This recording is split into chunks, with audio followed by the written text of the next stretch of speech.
So one of the first things that I purchased when I started sewing was a dress form.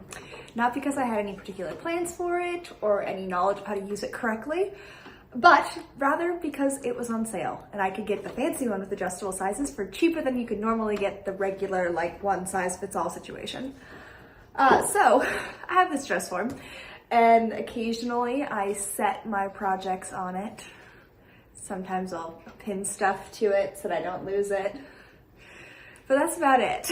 That is the extent of my use of this thing. And because I've had some difficulty in the past using this to actually make things my size, because even though you can adjust it to whatever measurements you want, it's still, you know, hard and flat. So it's not great. Today, we're trying again, and I'm going to be making a dress and draping with the mannequin.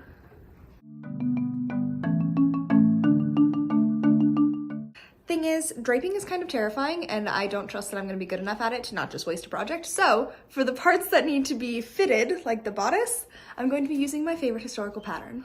And with that, we are officially in voiceover mode. Hello and welcome. While I have a general disdain for most commercial patterns, I actually really love Butterick 4254. To play around with the fit, I put on one of my previously created stays from this set and made some adjustments accordingly. To make my life a little easier, I traced out all of the existing pattern pieces onto new paper, then implemented some changes, including lowering the back, raising the bust line, chopping it off at the waist, and bringing the shoulder straps in a bit.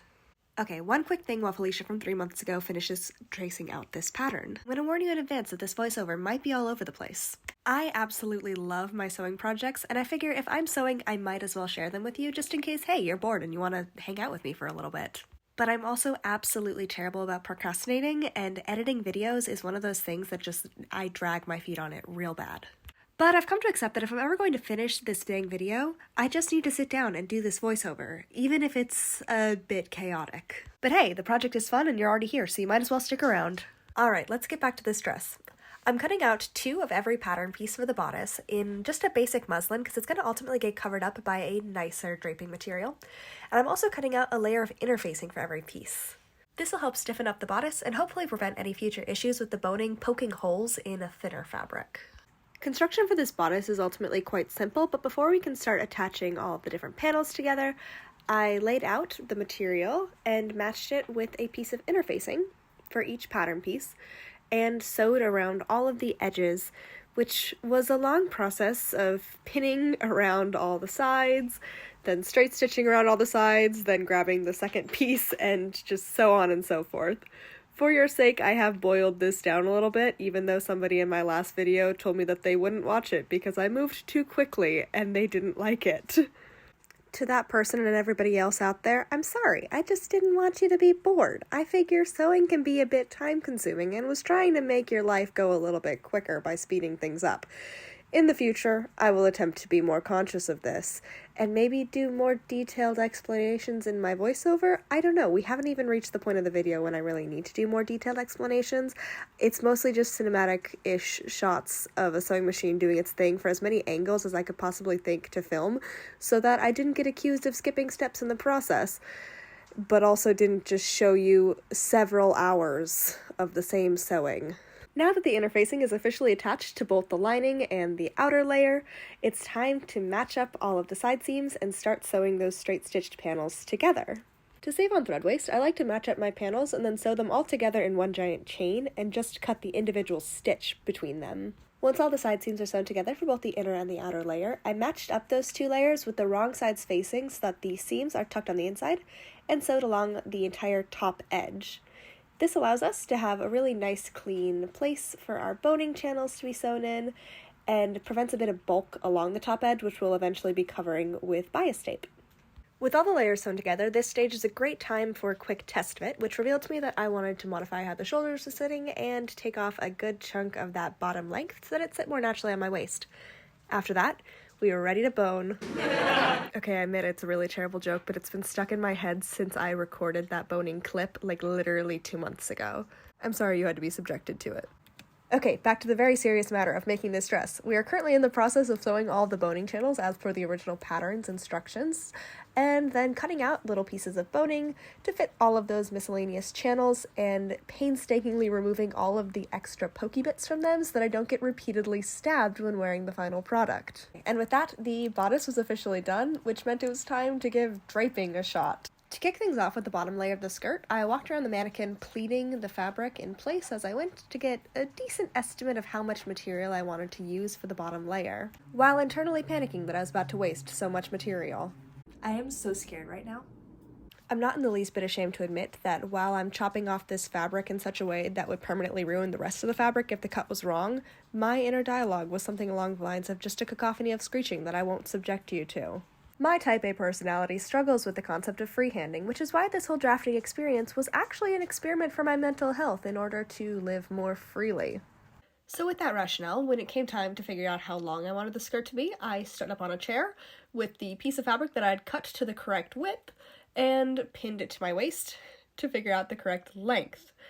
After double checking this about 10,000 times, I went ahead and chopped it to that length. And then, to give it just a little bit more interest than just a straight hanging hem, I curved the bottom edge where it would go up on the front. And lastly, because I plan to put a zipper in the back of this skirt, I cut this long panel in half. Before sewing the two halves back together, I measured the length of my zipper to figure out about where it would sit on the back of the skirt, which again, in the spirit of the project, meant just holding the zipper up. With the stopping point marked, I then sewed from the bottom edge of the skirt all the way up to where the zipper would eventually be put in place. Then, since I wasn't sewing the front two pieces together to allow for an overlap, I hemmed all edges except for the waistband, so the vertical section, the curve, and the bottom edge. With this piece mostly finished, I re-pleated it up against the skirt, making sure that the back cut where we left an opening for the zipper would line up with the edge of the bodice. The next section of draping that I thought might look nice was a series of pleats along the bodice to match where the boning channels would be sewn. So I cut out a bunch of strips of rectangles and folded them until I was happy with the shape, and then sewed those pleats in place and gave them a good press afterwards. How many times can I say the word bodice before you're sick of me? Hopefully it's a lot of times. Once I held it up to the bodice, I was really excited about the way that this was starting to look, so I decided that I would repeat the same idea with other sections of the boning channel, including like crisscrossing shapes across the front section. So I cut out a couple of really long strips of the white material, which I don't know if I've actually talked about. It's like a really nice heavyweight chiffon. I found it in a mystery bin at my favorite fabric store, so I don't actually know for sure what it is, but it's absolutely glorious for this project. Which I realize isn't a very helpful review unless I know the actual, product type, so we're gonna stick with it being a really high quality chiffon. Even if it was only $1 a yard, because it was in a random remnants bin. Okay, so this is where we're at now. We've got the base layers down. We have at least one layer of skirt. We've got the main designs that I wanted to incorporate there, which leaves us with this much fabric left to add as many random layers and gathers and drapey things as possible. Ooh, that was weird. I don't typically talk to the camera during the process section, but I guess it saved me some voiceover. For the remaining fabric, I laid it all out on the table and cut 2 strips that were about 5 inches wide and ran the entire length of the folded material. Then I cut the rest of the material that was folded on the bolt in half, giving me 4 total rectangles, 2 of which were very skinny and 2 of which were much wider. For the wider rectangles, I added another layer of half skirt to either side of the dress, pleated them to fit the waist on either side, stopping around the halfway point, and then sewing them together up until the zipper like we did before with the other panel. Totally unrelated, but the Barbie Sherpa that I'm wearing in this video is epic. I love that sweater so much. And absolutely nothing can convince me otherwise.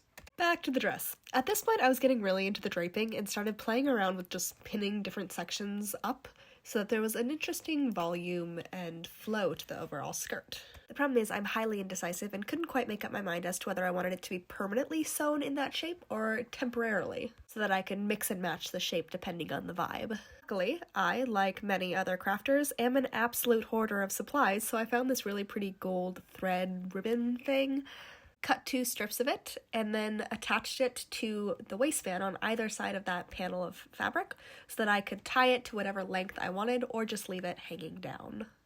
I did, however, decide to permanently tack the upper left layer of the skirt because I felt like it was boring to have both sides hang down flat. After that, I started playing around with these skinny rectangles that I have, and I ended up cutting them in half so that I would have 2 sets for the straps and then 2 for just hanging down. For the strap sections, I sewed them in half like a tube, but pointed each tube so that it would look a little bit classier once it's tied.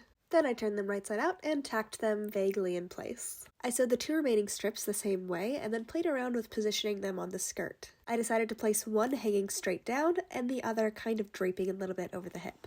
Now officially out of chiffon, we've reached the final assembly stages of this outfit. To make this a little bit easier on myself to get off the dress form, I basted all the way around the top edge through all the layers of the skirt and drapey bits. Then I stripped just the bodice so that we could finish off the raw edges that we had left there. Unfortunately, said finishing involved creating so much bias tape that even my camera got bored trying to film it. But essentially, I used a bias tape maker and my iron to turn 2-inch satin ribbon into a double fold bias tape. Wow, the recording for this next section makes it so obvious what's happening I don't even think you need a voiceover. But just in case you don't have the X-ray vision capabilities to see through my arm, I've unfolded the bias tape and am sewing along the first ironed edge and the back of my bodice, all along that upper edge. Once that's sewn in place, I've flipped the bias the opposite direction and am sewing just top stitching about 1/8 of an inch in from the edge of the bias tape on the front side of the bodice. Fun fact, I was driving to a Hosier concert out of town the next day, and so my arm says AFF because my niece was worried I would forget her name, her stuffed animal, and my own name by the time I got back. She kindly wrote her initials as a reminder. And in case you missed that epic transition there because I was talking about random unrelated things, I've now sewn the straight stitch to connect the waist of the bodice to the waist of the skirt. Which means it's zipper time! You may have noticed that I said that very enthusiastically, but it was actually a trick. There was absolutely nothing enthusiastic about this zipper experience. After the rather pesky process of sewing in an invisible zipper, this zipper broke almost instantaneously. The little plastic teeth said, yeah, no, we're not doing this, and completely crumpled. I don't even understand how it's possible. But honestly, in the end, I'm not too upset about it because I replaced it with a denim zipper that is gold and metal and way cooler. Oh, also at some point I put grommets on the shoulder straps, but apparently did not record that. Many apologies. I have a grommet press, so it probably took about 5 seconds. You're not missing too much. But with those final touches in place, this dress is done, and it's time to go to the wilderness to record some final results.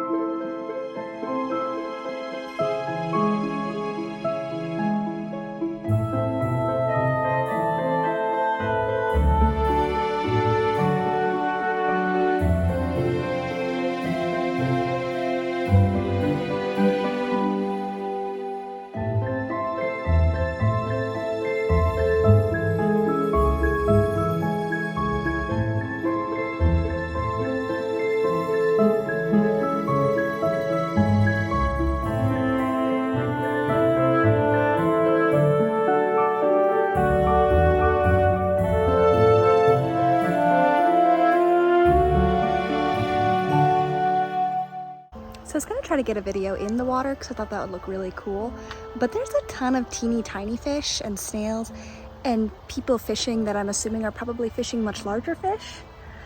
I don't wanna. Fish are weird. So that's the video. Thanks for hanging out. So yeah, I guess bye. Boop. There's people. Boop. Ugh, fuck. Boop. Can you see all the freaky little buggers? Oh, they're so tiny and weird and scaly, and there's so many of them. Whee! Okay, they're kind of cute when you film them like that, though. Still not getting in the water.